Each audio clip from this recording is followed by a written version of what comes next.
வணக்கம் ரீமஸ், நான் தான் உங்கள் ட்ரீம் சேஞ்சர். டிஸ்னி வந்து இப்போ ரீசெண்டாக D23 எக்ஸ்போ அப்படின்னு சொல்லிட்டு ஈவெண்ட் நடத்துனாங்க பிரேசிலில். ஸோ அந்த ஈவெண்ட்டில் வந்து அவங்களோட அப்கமிங் ப்ராஜெக்ட்ஸ் மூவிஸ்லாம் இருக்குதுல்ல, அதுக்கான அப்டேட்ஸ் எல்லாம் நிறையா கொடுத்துட்டு இருந்தாங்க. ஸோ அந்த ஈவெண்ட்ஸில் என்னென்ன மூவிஸ்லாம் ரிலீஸ் பண்ண போகிறாங்க அப்படின்றக்கான அப்டேட்டையும் இந்த D23 எக்ஸ்போ அப்படின்னா என்ன அப்படின்றதையும் இந்த வீடியோவில் பார்க்கலாங்க. ஃபஸ்ட்டு D23 அப்படின்னா என்னென்னா, டிங்கிறது டிஸ்னி, 23ங்கிறது 1923. 1923 அந்த டிஸ்னி ஸ்டூடியோ வந்து உருவாச்சு. ஸோ அதை தான் இந்த D23 அப்படின்னு சொல்லிட்டு ஈவெண்ட்டாக வச்சு நடத்திட்டு இருக்கிறாங்க வருஷம். ஸோ இந்த D23 வந்து என்னென்னு பார்த்தீங்கன்னா, ஃபேன்ஸால் அஃபிஷியலாக எடுத்து நடத்தப்படுற ஒரு ஈவெண்ட்டு. கண்டிப்பாக ஃபேன்ஸ் இல்லைன்னா டிஸ்னி வந்து இவ்வளோ தூரத்துக்கு வந்துருக்க மாட்டாங்களே. ஸோ அதனால் ஃபேன்ஸால் எடுத்து நடத்தப்படுற ஒரு ஈவெண்ட்டு. இந்த ஈவெண்ட்டில் வந்து டிஸ்னியோட ஃபேன்ஸ் எல்லாருமே ஒன்று கூடி அவங்க ரிலீஸ் பண்ணுற அந்த அப்கமிங் ப்ராஜெக்ட்ஸ்லாம் இருக்குல்ல, அதுக்கான அப்டேட்ஸ் எல்லாம் கேட்டு சந்தோஷப்பட்டு குதூகலமாக போயிடுவாங்க. ஸோ அதான் இந்த ஈவெண்ட்டு. ஸோ இந்த வருஷம் இப்போ வந்து கடைசியாக 8, 9, 10 இந்த 3 நாளில் நடந்த இந்த ஈவெண்ட்டில் வந்து நிறையா ப்ராஜெக்ட்ஸ்லாம் அவங்க வந்து அனௌன்ஸ் பண்ணியிருக்கிறாங்க. ஸோ அந்த வகையில் ஃபஸ்ட்டு அனௌன்ஸ் பண்ண ப்ராஜெக்ட் வந்து ஜூட்டோபியா 2 தாங்க.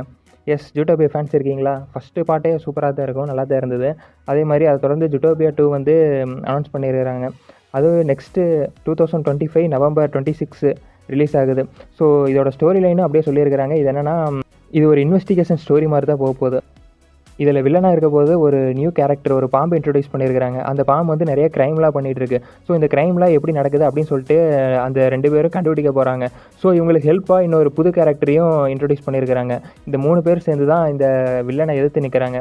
ஸோ அந்த எப்படி இது க்ரைம் வந்து நடக்குது, அதை எப்படி இன்வெஸ்டிகேட் பண்ணி யார் இதெல்லாம் பண்ணுறா அப்படின்னு சொல்லி கண்டுபிடிக்கிற மாதிரி தான் இந்த ஜூட்டோபியா 2 போக போகுது. ஸோ அதை தொடர்ந்து இன்க்ரெடிபிள் 3 அனௌன்ஸ் பண்ணியிருக்கிறாங்க. அதாவது ஸ்கிரிப்ட் வந்து இப்போ முடிஞ்சிருச்சு. இப்போ வந்து நெக்ஸ்ட்டு ப்ரொடக்ஷன் தான் ஸ்டார்ட் பண்ண போகிறோம் அப்படின்ற மாதிரி இன்க்ரெடிபிள் 3 அனௌன்ஸ் பண்ணியிருக்கிறாங்க. ஸோ இது வந்து மேபி 2026 or 27 ரிலீஸ் பண்ண வாய்ப்பு இருக்குது.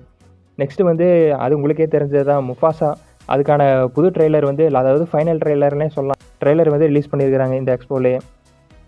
ஸோ வழக்கம் போல் டிசம்பர் இந்த மாத கடைசியில் கிறிஸ்மஸ் அன்றைக்கி ரிலீஸ் ஆக போகுது. எத்தனை பேர் முஃபாசாக்காக வெயிட் பண்ணிகிட்டு இருக்கிறீங்க? கீழே கமெண்ட் போட்டுருங்க. நெக்ஸ்ட்டு வந்து லிலோ அண்ட் ஸ்டிச் அப்படின்னு சொல்லிட்டு ஒரு லைவ் ஆக்ஷன், அதாவது ஏற்கனவே இது வந்து டிஸ்னி அனிமேஷன் படமாக ஒரு 4 பாட்டு ரிலீஸ் ஆகிருக்கு. ஸோ இதை வந்து லைவ் ஆக்ஷனாக எடுத்து கொண்டு வந்திருக்கிறாங்க. இது வந்து லிலோ அண்ட் ஸ்டிச் எத்தனை பேர் பார்த்துருக்கிறீங்க அப்படின்னு கீழே கமெண்ட் பண்ணுங்கள். ஏன்னா நான் அந்த படம்லாம் பார்த்ததில்லை. பட் இதோட ஸ்டோரி என்னென்னா, ஸ்டிச்சுங்கிறது ஒரு ஏலியன். அது வந்து பூமிக்குள்ளே வந்துடுது. ஸோ பூமி இன்னொரு புல்லை வந்து அந்த டாக் எடுத்து வளர்த்துறா. ஸோ அந்த பிள்ளைக்காக இந்த ஏலியன் என்னெல்லாம் பண்ணுது அப்படின்ற ஒரு ஃபன் கலந்த ஒரு மூவியாக தான் இருக்க போது நான் நினைக்கிறேன். ஸோ இது வந்து அந்த அனிமையில் வந்து அந்த ஸ்டிச்சுங்கிற ஒரு டாக் மாதிரி இருக்குதுல்ல அந்த கிரியேச்சரு, அது வந்து லைவ் ஆக்ஷனில் வந்து இப்போ ஒரு ஃபஸ்ட் லுக் மாதிரி ரிலீஸ் பண்ணியிருக்கிறாங்க. உண்மையிலே ஒரு க்யூட்டாக தாங்க இருக்குது, பார்க்குற க்யூட்டாக இருக்குது. இந்த CJ7 பார்த்துருக்கிறீங்களா? சூப்பராக இருக்கும்ல அந்த படம். ஸோ அந்த மாதிரி இந்த ஸ்டிச்சும் இருக்குது, அந்த ஏலியன் கிரியேச்சர். இதோட ரிலீஸ் டேட் எப்போன்னு கேட்டிங்கன்னா 2025 அடுத்த வருஷத்தில் சம்மரில் ரிலீஸ் பண்ணுற மாதிரி சொல்லியிருக்கிறாங்க. நெக்ஸ்ட்டு ஐஸ் ஏஜுங்க. ஐஸ் ஏஜ் ஃபேன்ஸ் எத்தனை பேர் இருக்கிறீங்க? ஐஸ் ஏஜ் 6க்கான ப்ரொடக்ஷன் ஒர்க் ஸ்டார்ட் ஆகிருக்குங்க. ஒரு வீடியோ மூலமாக கன்ஃபார்ம் பண்ணியிருக்கிறாங்க ஐஸ் ஏஜ் 6. 2026 2 வருஷம் நீங்கள் காத்திருக்கணும் ஐஸ் ஏஜ் 6 பார்க்க. இதான் ப்ரொடக்ஷன் ஒர்க்கே ஸ்டார்ட் பண்ணியிருக்கிறாங்க. அது தொடர்ந்து டாய் ஸ்டோரி 5 அது ஏற்கனவே கன்ஃபார்ம் பண்ணது தான், கசிஞ்சு வந்திருக்கு தான் நியூஸு. இப்போ வந்து அஃபிஷியலாக இந்த ஈவெண்ட் மூலமாக கன்ஃபார்ம் பண்ணியிருக்கிறாங்க. ஸோ ஆல்ரெடி உங்களுக்கு இந்த டாய் ஸ்டோரியோட 5 என்னமா இருக்க போகுதுன்னு தெரிஞ்சிருக்குன்னு நினைக்கிறேன். இப்போ குழந்தைங்களாம் இன்டர்நெட் வந்தவுடனே ஃபுல்லாக அந்த டாய்ஸ் எல்லாம் விட்டுட்டு ஃபோனுக்கு அதாவது இன்டர்நெட்டே ஃபுல்லாக யூஸ் பண்ணிகிட்ருக்கிறாங்க. முதல்ல இன்டர்நெட்டே இல்லை, ஃபோன் இந்த மாதிரி எதுவுமே இல்லாதங்காட்டி டாய்ஸாக வாங்கி விளையாடுவாங்க, நல்லா ஜாலியாக அந்த டாய்ஸோட மஜா பண்ணிகிட்டு இருப்பாங்க. இப்போ வந்து இன்டர்நெட், ஃபோன்ஸ் இந்த மாதிரி நிறைய டிஜிட்டல்லாம் வந்தப்போ ஸோ அதிலே இருக்கிறாங்க. டாய்ஸுங்கிறது சுத்தமாக கண்டுக்கிறதே இல்லை. இதெல்லாம் அந்த நம்ம ஆளுங்க பார்த்த உடனே வெறுத்தி அடைகிறாங்க. என்னடா நான் இப்போ முதலையாட்டவே நம்ம கூட விளையாட வர மாட்டேறாங்க, நம்மளாம் ஒரு பொருட்டாகவே நினைக்க மாட்டேறாங்க அப்படின்னு சொல்லிட்டு இவங்க வந்து அடுத்தடுத்து என்ன பண்ண போகிறாங்க, நம்மளை கண்டுக்க, நம்மளை டாய்ஸான நம்மளை எப்படி விளையாட போகிறாங்க அப்படின்னு சொல்லிட்டு இவங்க பண்ணுறது தான் மேபி ஸ்டோரியாக போக போகுது. நெக்ஸ்ட்டு மோனா 2 பற்றி பேசியிருக்கிறாங்க. எஸ், இந்த மாதம் 27 வரப்போகுதுங்க. மோனா 2 ஃபேன்ஸ் எத்தனை பேர் இருக்கிறீங்க? நம்ம ராக்கோட வாய்ஸை கேட்க எத்தனை பேர் இருக்கீங்க? அப்புறம் எலியோன்னு சொல்லிட்டு அனிமேஷன் மூவி வந்து அனௌன்ஸ் பண்ணியிருக்கிறாங்க. அது என்ன மாதிரி இருக்க போகுதுன்னா, ஃபுல்லாக ஸ்பேஸ் அட்வென்ச்சராகவே இருக்க போதாமா. நிறையா ஸ்பேஸை பற்றி ஒரு ஜேர்னி பண்ணுற மாதிரி ஃபுல்லாக அட்வென்ச்சரஸாக தான் இருக்க போகுது அப்படின்ற மாதிரி இன்ட்ரடியூஸ் பண்ணியிருக்கிறாங்க. அது வந்து June 13 அடுத்த வருஷம் ரிலீஸ் ஆக போகுதுங்க. நெக்ஸ்ட்டு ஹாப்பர்ஸ் அப்படின்னு சொல்லிட்டு ஒரு வித்தியாசமான ஒரு கான்செப்டில் ரிலீஸ் பண்ணியிருக்காங்க. அதாவது என்னென்னா, நம்ம மனுஷங்களுக்கும் விலங்குகளுக்கும் ஒரு தொடர்பே, அதாவது ஸ்ட்ரைட்டாக பேசிக்க முடியாது. அவங்க இப்போ டாக்ஸை வந்து அனிமல்ஸை வந்து நம்மளால் புரிஞ்சிக்கவே முடியாது. ஸோ அதனால் என்ன பண்ணியிருக்காங்கன்னா, ஒரு சயின்டிஸ்ட் வந்து என்ன பண்ணியிருக்காங்கன்னா, நம்மளோட உணர்வை எடுத்து ஒரு ரோபோட் அனிமல்ஸில் செட் பண்ணி அந்த ரோபோட் அனிமல் மூலமாக அந்த அனிமல்ஸ் கூட கான்டாக்ட் பண்ணுற மாதிரி, கம்யூனிகேட் பண்ணுற மாதிரி ஒரு வித்தியாசமாக கான்செப்ட் யோசிச்சு படமாக எடுத்துருக்குறாங்க. பார்க்கலாம் இப்போ இருக்குன்னு அந்த படம். நெக்ஸ்ட்டு ஆண்டார் சீசன் 2 கன்ஃபார்ம் பண்ணியிருக்கிறாங்க.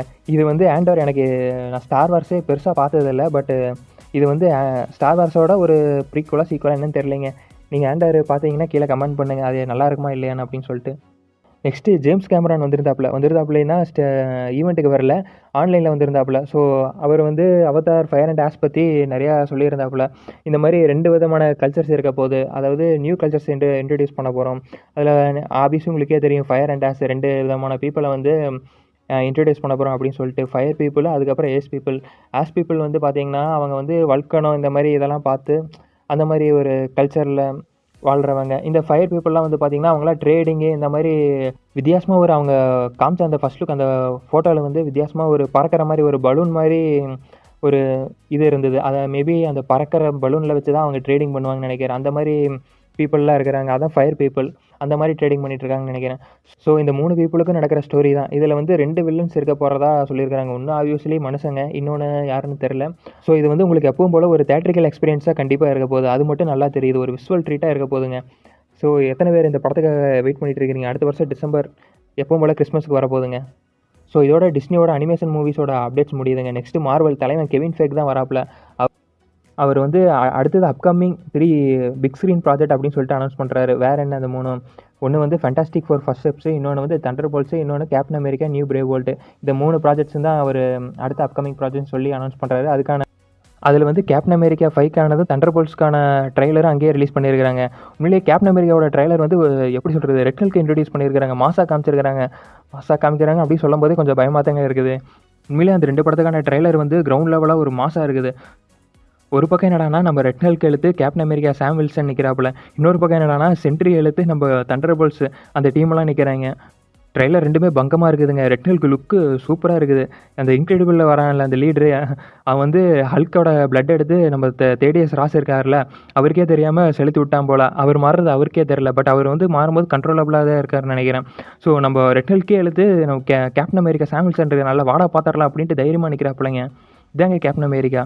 ஸோ படம் வரட்டுங்க, ரிலீஸ் ஆகட்டும். எத்தனை பேர் இந்த 2 படத்துக்குமே ஹைப்பாக இருக்கிறீங்க? 2026 தான் ஃபேண்டாஸ்டிக் 4 ரிலீஸ் ஆக போகுது. ஃபேஸ் 6 அங்கேருந்தா ஸ்டார்ட் ஆக போகுது. ஸோ அதோட அந்த ஈவெண்ட்டையும் முடிச்சிடுறாங்க. பெருசாக மார்வலை பற்றி புதுசாக அப்டேட்டு எதாவது ரிலீஸ் பண்ணாங்கன்னா வேறு எதுவும் இல்லை. இந்த 3 படம், அதுக்கப்புறம் எப்பவும் போல் ரிலீஸ் ஆன அந்த டேர் டெவில் பார்ன் அகைன், அப்புறம் ஸ்பைடர்மேன் ஃப்ரெண்ட்லி நெய்பர்ஹுட் ஸ்பைடர்மேன், இதை பற்றி தான் டீஸ் பண்ணிட்டு இருந்தாங்க. வேறு எதுவும் புதுசாக எதுவும் அப்டேட் கொடுக்கல. ஸோ இப்போ டிஸ்னி அனௌன்ஸ் பண்ணதுலேயே நீங்கள் எந்த ப்ராஜெக்ட்டுக்காக ரொம்பவே ஹைப்பில் இருக்கிறீங்க? கீழே கமெண்ட் பண்ணுங்கள். ஓகே ட்ரீமர்ஸ், நான் உங்களை அடுத்த வீடியோவில் சந்திக்கிறேன்.